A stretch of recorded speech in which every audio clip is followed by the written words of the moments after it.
지금 신앙의 기초라고 하는 주제로 시리즈 설교를 이어가고 있습니다. 예수님은 누구인가?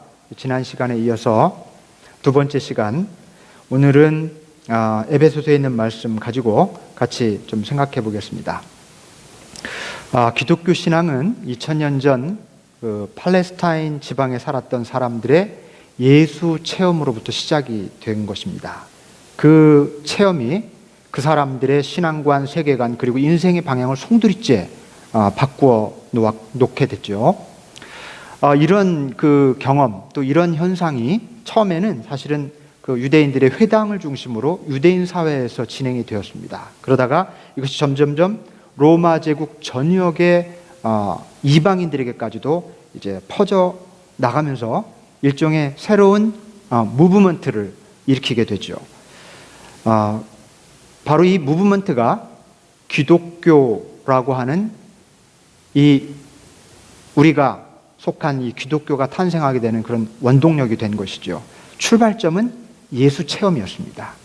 예수가 누구인가를 이해한 사람들, 부활하신 예수를 만난 사람들, 그들이 일으켰던 어떤 변화, 거기로부터 시작되었다는 거죠. 그런데요, 오늘날의 사회학자들이 정말 그 현상을 지금도 2000년 전에 일어났던 현상인데 대단히 놀라운 눈으로 바라봅니다. 어떻게 로마 제국은 굉장히 방대한 땅이잖아요. 지중해 연안의 주변의 모든 곳이 다 로마 제국인데 그 가운데 로마에서 가장 멀리 떨어져 있는 팔레스타인이라고 하는 지방에 한 종파 운동처럼 보였던 소수의 예수를 따르던 변방의 소수자들이 어떻게 그렇게 강력하고 또 견고한 로마 제국 전체를 뒤흔드는 그런 폭발적인 운동의 주역이 될 수 있었을까? 굉장히 불가사의하다고 그렇게 봅니다. 나중에 결국 어떻게 됩니까? 300년이 지난 시점에서 그 엄청난 로마 제국의 국교로 받아들여지게 되지요. 정말 상상할 수 없는 일이었습니다. 그 조그만 변방의 작은 어떤 움직임이 이런 일을 일으켰다는 거죠.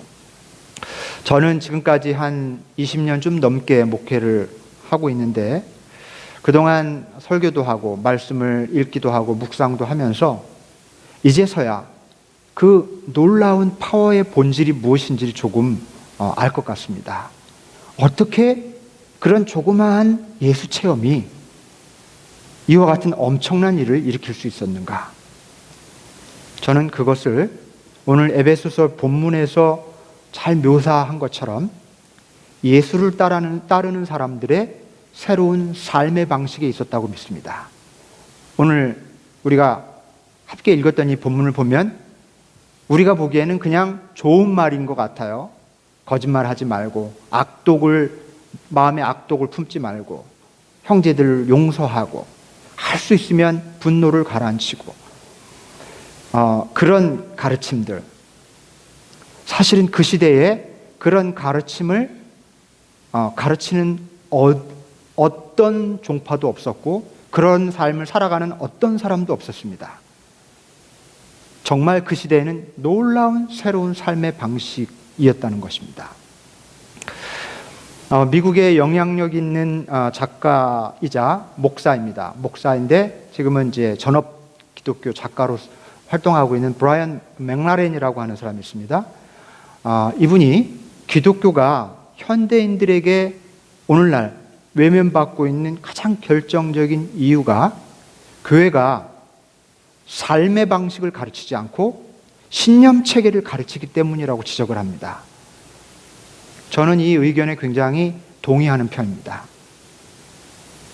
예수를 믿는다고 하는 것은 예수님에 대한 교리나 신념 체계를 믿는 게 아니라 예수님의 삶과 죽음과 부활을 통해서 드러난 새로운 삶의 방식을 따르는 겁니다. 그게 예수 믿는다는 것의 진정한 의미지, 예수에 대한 어떤 시스템을 믿는 것, 그래서 그것을 암기하고 마음에 새기는 것, 그게 예수 믿는 것의 본질은 아니라는 거죠. 그런 게 필요는 합니다만,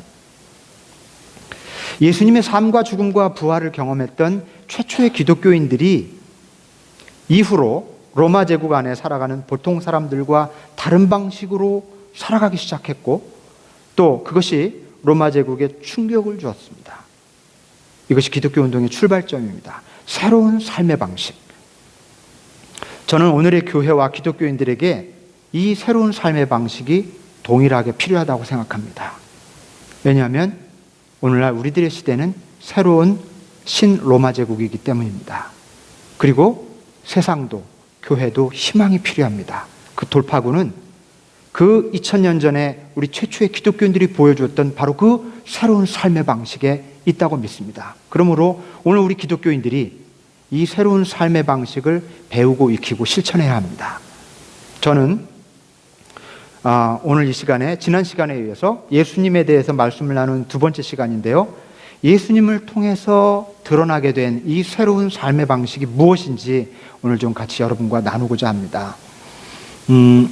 비록 짧은 시간이지만, 그리고 오늘 많은 사람이 모여있진 않지만 우리 집중해서 주님이 오늘 우리에게 굉장히 중요한 말씀을 주신다고 믿고 여러분 정말 마음에 새기고 또 이 말씀 따라 살아보려고 한번 노력해 봅시다. 저는 개인적으로 매 시간이 매 설교 시간이 다 중요할 수 있고 또 여러분 스스로 말씀을 묵상하는 것도 중요하겠지만 오늘 특별히 굉장히 중요한 말씀이라고 믿습니다.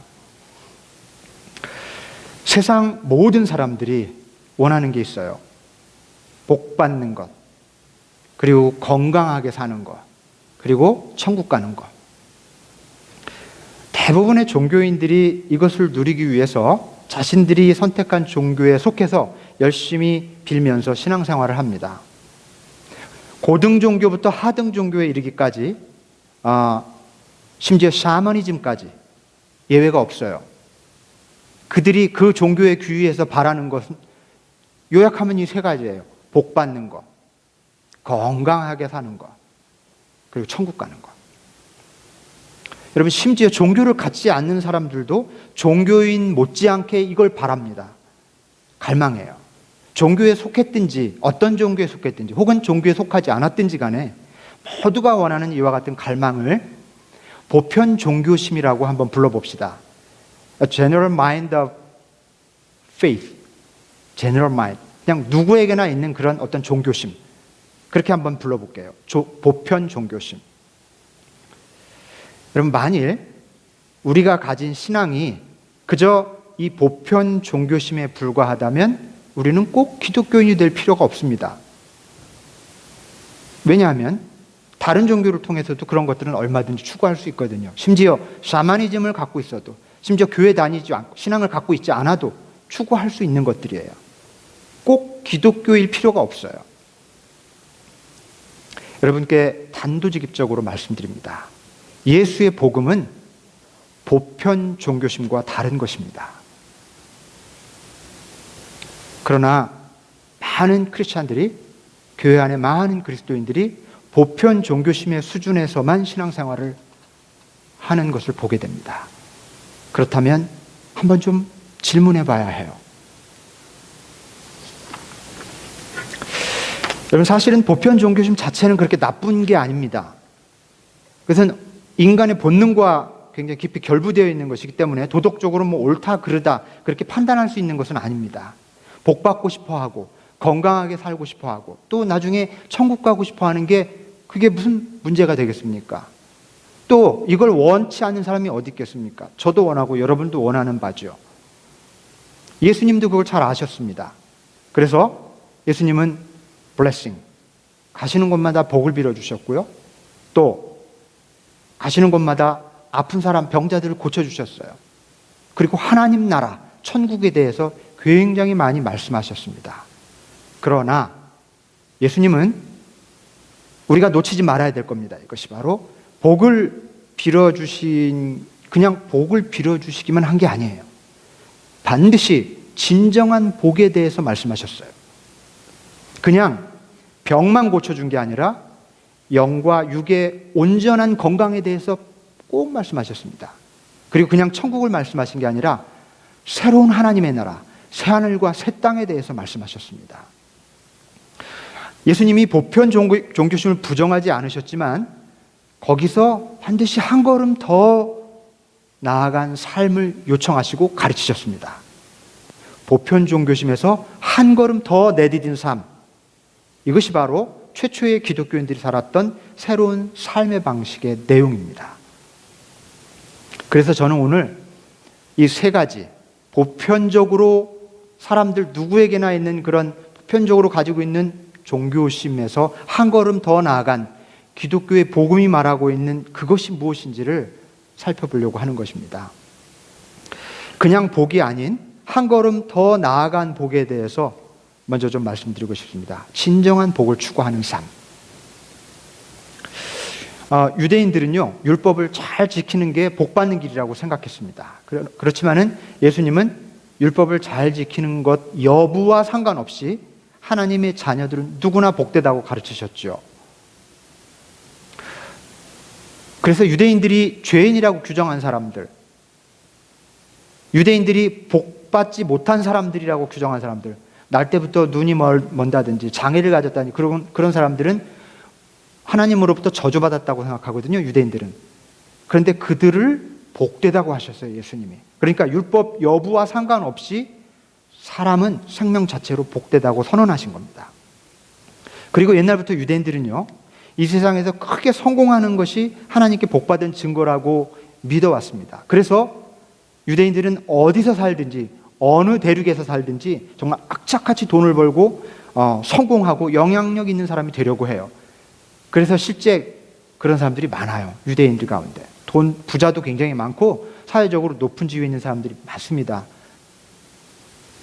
바로 그들의 그런 삶의 모습 속에는 그것이 하나님으로부터 복받은 증거라고 하는 것을 보여주고자 하는 열망이 밑에 깔려있기 때문에 그래요. 굉장히 무서운 거죠, 어떤 면에서. 하지만 예수님은 가난한 자가 복되다고, 슬퍼하는 자, 애통하는 자가 복되다고, 목마른 자가 복되다고, 핍박받는 자가 복되다고 말씀하셨죠. 유대인들로서는 참 낯선 말씀입니다. 통념적으로 예수님은 복되다고 할 수 없는 사람들을 복되다고 하신 거예요. 이 팔복을 가만히 보면. 한 번은 누구나 저 사람은 복받은 사람이야 라고 부를 만한 한 부자 청년이 예수님에게 왔습니다. 그때 예수님이 그를 향해서 내가 가진 것을 팔아 가난한 자들에게 주고 난 다음에 나를 따라라, 이렇게 말씀하셨어요. 참 이런 말씀 접하면 조금 어렵습니다. 그러면 진짜 어떻게 그렇게 따를까? 하지만 예수님은 율법을 지키는 것을 반대한 것도 아니고 세상에서 성공하고 영향력 있는 사람이 되는 것을 반대하신 것도 아닙니다.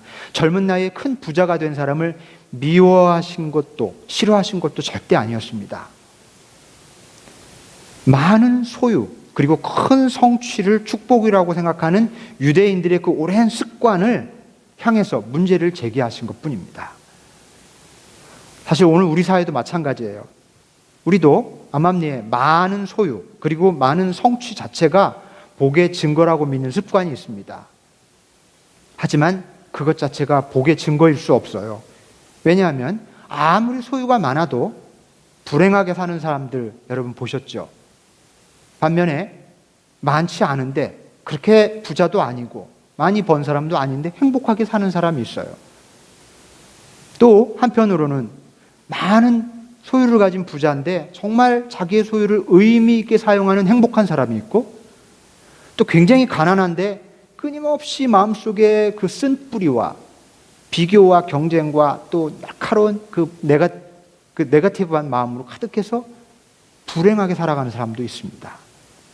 이것이 가르쳐주는 바는 뭐냐면 많은 것이 잘못됐다는 것이 아니라 많고 적음과 상관없다는 겁니다. 복은 많이 버는 게 복이 아니라, 또 그렇다고 적은 소유가 복이라는 뜻도 아니고 전혀 그런 것과 상관없다는 겁니다. 행복은 소유나 성취에 달리지 않았다. 이게 예수님의 포커스입니다. 최초의 기독교인들 가운데요, 실은 재산이 많은 사람도 있었습니다. 그리고 높은 지위에 있는 사람들도 있었습니다. 로마 제국에 꽤 고위 관리도 있었어요. 그런데 성경에 보면 이들이 당대의 사람들에게 신선한 충격을 주었던 이유는 자신들이 가진 많은 소유와 높은 지위를 자기만을 위해 사용하지 않고 다른 사람과 나누는 데 사용했다는 겁니다. 그리고 대부분의 기독교인들이 어떻게 부자가 될까를 고민하지 않고요. 자신이 가진 소유를 어떻게 나눌까를 고민했다는 사실입니다. 이 포인트가 굉장히 중요합니다. 그런데 그들이 그러면서도 그들의 마음에 기쁨이 있었다고 그랬어요. 사도들의 발 앞에 자신들이 가진 것을 전부 가져다 놓고 필요한 자들과 나눠 쓸 수 있도록 했습니다. 그러면서도 기쁨이 가득했다고 했습니다. 로마 제국 어디에도 이런 방식으로 살아가는 사람이 없었습니다. 여러분, 우리 열심히 돈도 벌고 성공도 해야 됩니다. 영향력 있는 사람도 되어야 하겠습니다. 그렇게 하기를 그치자는 게 절대 아닙니다. 그러나 우리 기독교인은 세상 사람들이 구하는 복과 다른 복을 추구하는 사람들이라는 사실, 우리는 많이 소유하는 복을 추구하는 사람들이 아니라 어떻게 하면 더 많이 나누는 복을 누릴 것인가를 고민하는 사람들이라는 것이지요. 이렇게 생각하는 사람들이 있죠. 그래도 좀 있어야 나눌 거 아닙니까? 인지상정입니다. 그런데 그런 분이 나중에 있게 되면 조금 더 있어야 이렇게 계속 바뀌어요. 평생 나눌 기회를 못 가질 수도 있습니다. 현재 내가 가진 상태, 내 현재의 상태에서 나눌 수 없는 사람은 나중에 그것에 1000배, 10,000배를 가져도 나누기가 어렵습니다. 그래서 우리는 열심히 살고 열심히 성공도 하고 돈도 많이 벌어야겠지만 그것을 인생의 목표로 삼지 말자는 거고요. 열심히 하되 끊임없이 나누면, 지금부터도 나누면서 어떻게 하면 더 잘 나눌까를 고민하는 복. 여러분, 그런 복은 못 들어보셨죠? 많이 소유하고 많이 성공하는 복, 이런 복은 들어보셨지만 많이 나누는 복, 근데 예수님이 이 복을 말씀하셨다는 겁니다. 여러분, 그냥 복 받는 삶이 아니라 한 걸음 더 나가서 나누는 복을 누리실 수 있는 이 시대의 새로운 크리스찬이 되실 수 있기를 축원합니다. 자, 작게 멀수록 더 씩씩하고 힘차게 리액션과 반응을 보여주시기 바랍니다. 더 많이 나누는 복을 누리시기 바랍니다. 좋습니다. 감사합니다. 그 다음에 이제 두 번째로 그냥 건강하게 사는 것에서 한 걸음 더 나아간 삶에 대해서 한번 생각해 봅시다. 제가 지금 사는 곳에서 아직 이사 온 지가 한 6개월 정도밖에 안 됐는데요. 전에 살던 동네에 한 80세 중반쯤 되는 할아버지가 계시는데요. 제가 그 할아버지, 굉장히 큰 타운이니까 뭐 알아볼 리가 없는데 그분은 매일 하루에 11번씩 보는 거예요. 왜냐하면 이 할아버지가 이른 새벽부터 조깅을 합니다. 몸도 굉장히 키도 크시고 마르셨는데 이른 새벽부터 조깅을 하세요. 걷는 것보다 더 작은 보폭으로 이렇게 조깅을 하시는 거예요. 나이가 굉장히 많으신데. 그런데 새벽에, 아침에, 오후에, 그리고 저녁 전에 이렇게 제가 보니까 적어도 거의 매일 4번을 조깅하세요. 정말 대단하시다는 생각이 들다가도 저분이 건강하게 사시기 위해서 운동을 하시는 건지 운동을 하기 위해서 사시는 건지 모르겠다, 그런 생각이 좀 들더라고요. 좀 죄송하지만 참 현대인들처럼 건강에 관심이 많은 사람도 없을 겁니다. 동네마다 피트니스 센터가 많이 있고 거기서 멤버십 피를 내고 운동하는 분들도 참 많죠. 이 DC 근처에 그 포토맥강에 가면 아침, 저녁, 오후로 정말 이렇게 운동하는 사람들이 많죠. 여러분, 건강을 위해서 운동을 하고 내 몸의 건강을 관리하는 일은 중요하고 꼭 해야 될 일입니다. 저도 열심히 하고 있습니다. 하지만 한 가지 질문이 있어요. 나는 몸뿐입니까? 인간은 이 육체 덩어리뿐입니까? 우리 신앙인은 영과 육을 믿는 존재들입니다. 신앙인이 아니더라도 인간에게는 정신적인 측면이 있다는 것을 인정하지 않는 사람은 없을 거예요. 나는 몸으로만 이루어진 존재가 아니라 영도 내 일부이고 어쩌면 육보다 더 중요한 겁니다. 육체는 언젠가 시간이 흐르면 사그러들 것이지만 영은 영원한 것으로 그렇게 성경은 가르쳐주고 있어요. 왜 우리는 육체만 관리하고 영은 관리하는데 소홀할까요? 왜 사람들은 몸을 관리하는데 그토록 많은 투자를 하면서 영혼을 관리하는 데는 어떤 사람은 하루에 10분도 투자하지 않을까요? 이 껍데기 얼굴은 거울 앞에서 수시로 비춰보면서 체크하면서 우리 이 영혼의 얼굴은 왜 그렇게 거울에 비춰볼 줄 모를까요? 사람들은 왜 몸짱이 되기를 그렇게 바라면서도 영장이라는 말 제가 쓰는데요.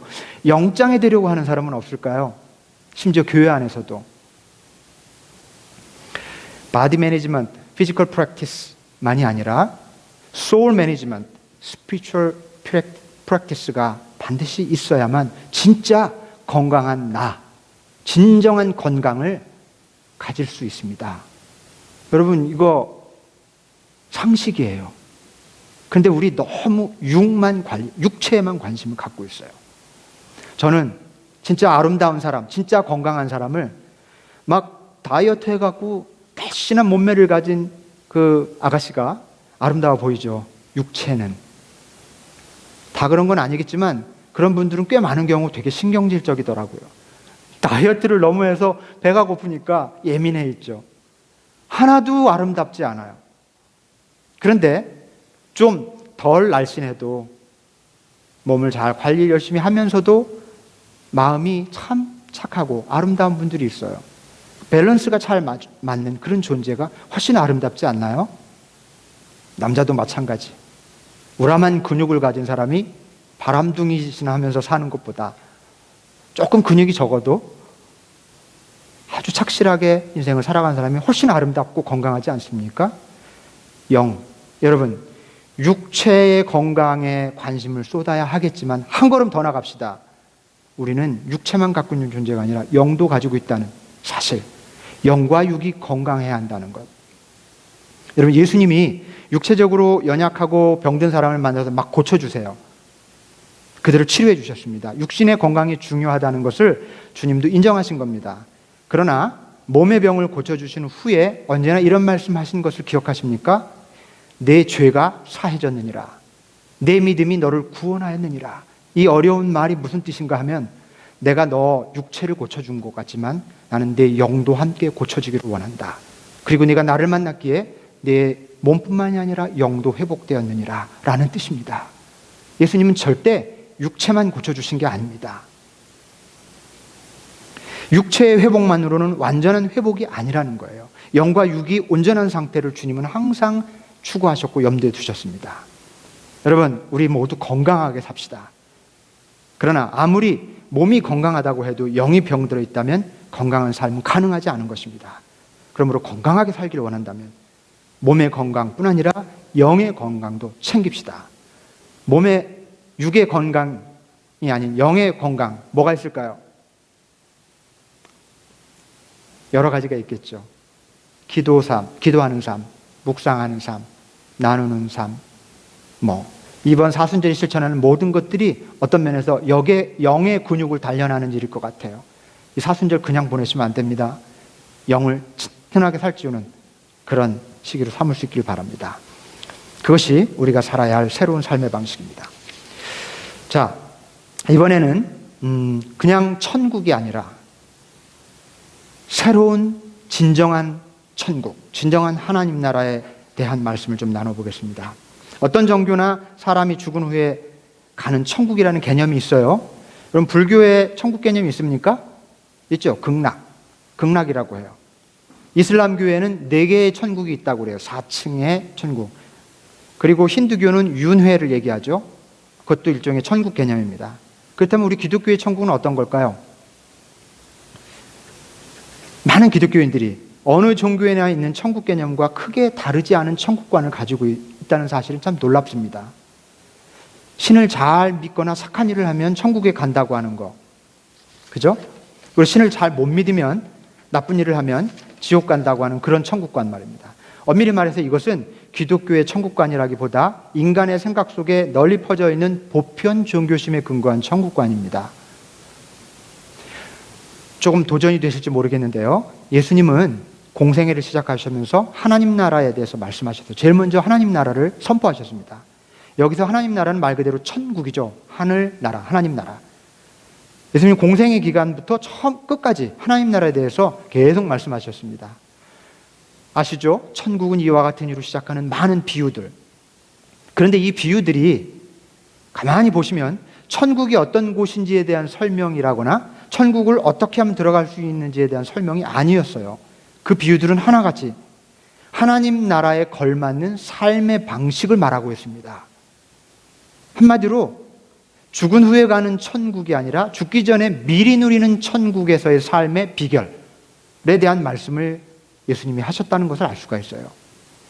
천국은 하나님의 나라고 하나님의 나라는 하나님이 다스리는 나라라는 뜻이지요.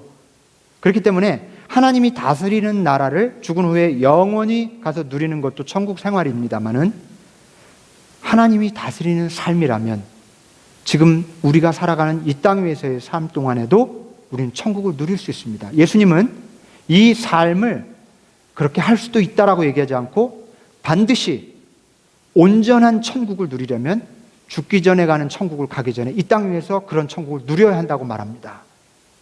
그렇게 말씀해요. 그래서 예수님은요, 천국에 간다라는 말보다는 천국이 임한다, 하늘나라가 임한다, 하늘나라가 가까이 온다, 이런 말씀을 쓰신 거예요. 이것은 기존의 유대인들의 천국관과도 다르고 보편 종교심이 말하는 그런 통념적인 천국관과도 좀 다르지요. 예수님은 미래형 천국보다는 현재 진행형 천국을 강조하고 계십니다. 이 말은 미래형 천국을 부정했다는 뜻이 아니라 미래형 천국과 연결되는 그 전에 먼저 필요한 천국을 말씀하셨다는 뜻입니다. 예수님이 강조하신 미리 누리는 천국, 현재 진행형 천국을 맛보려면 오늘 본문 말씀에 의하면 시간 관계상 간단하게 요약하겠습니다. 본문 말씀에 의하면 이 천국에 걸맞는 삶을 살기 위한 세 가지를 말씀하세요. 첫 번째는 하나님의 임재 안에서 사는 것, 그리고 거짓 없이 진실한 존재로 사는 것, 내 이웃을 내 몸과 같이 사랑하는 것. 오늘 에베소서 본문을 요약하면 그래요. 이것은 영혼의 삼위일체입니다. 영적 삶의 삼위일체. 하나님의 임재 안에서 사는 것, 깨끗하고 투명한 거짓 없는 나로 사는 것, 이웃과 이웃을 내 몸과 같이 사랑하는 것. 이 세 가지 삶을 실천하면 이 땅 위에서 천국을 누릴 수 있다는 것입니다. 최초의 기독교인들이 세상을 놀라게 했던 까닭은 그들이 이 세 가지 삶의 방식을 따라서 살아가되 나중에 천국 갈 사람들처럼 살지 않고 지금 이미 천국을 누리는 사람들처럼 살았기 때문에 그래요. 굉장히 놀랐어요, 사람들이. 나중에 천국 갈 사람들은 사실 현세를 좀 무시하는 경향이 있어요. 그냥 자기끼리만 사는 경향이 있어요. 그런데 지금 천국을 누리는 사람들은 굉장히 현세를 성실하게 살아갈 수밖에 없습니다. 그런 모습이 놀라웠어요. 지금 철저히 거짓 없이 사는 거예요. 지금 철저히 나와 너 없이 사랑을 나누면서 살아가는 거예요. 그러니 그들에게 소유가 그렇게 중요하지 않았던 겁니다. 이미 천국이니까요. 그러니 세상적인 성취가 그렇게 중요하지 않았던 거예요. 이미 천국을 살고 있기 때문에 죽음도 두렵지 않았던 것입니다. 그래서 그 초대교회 시절에 수많은 순교자가 나왔던 것입니다. 이미 천국을 살고 있었기 때문에. 여러분, 이것이 바로 최초의 초대 기독교인들이 살아갔던 새로운 삶의 방식이었습니다. 이제 말씀을 마치겠습니다. 여러분, 새로운 삶의 방식이 필요한 시대입니다.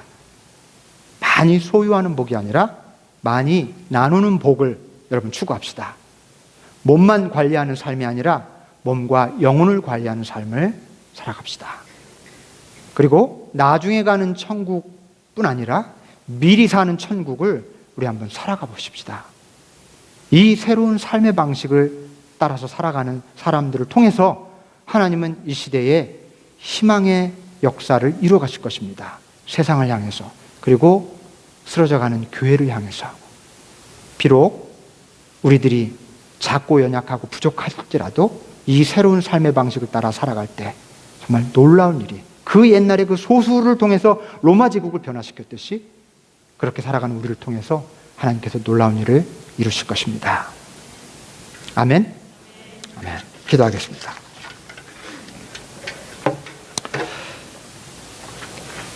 사랑의 하나님, 오늘 우리에게 주신 말씀을 머리로만이 아니라 가슴에 새기고자 합니다. 그리고 가슴에 새긴 것을 우리 삶의 구체적인 현실 속에서 살아내기를 원합니다. 성령께서 함께 하셔서 오늘 주신 말씀대로 이 시대에 새로운 삶의 방식을 따라 살아가기로 결심하는 이들에게 하나님 놀라운 은혜를 베풀어 주셔서 하나님 정말로 하나님 나라의 백성다운 그런 귀한 희망의 자녀들이 다 될 수 있도록 축복하여 주시옵소서. 우리 주 예수 그리스도의 이름으로 기도하옵나이다. 아멘.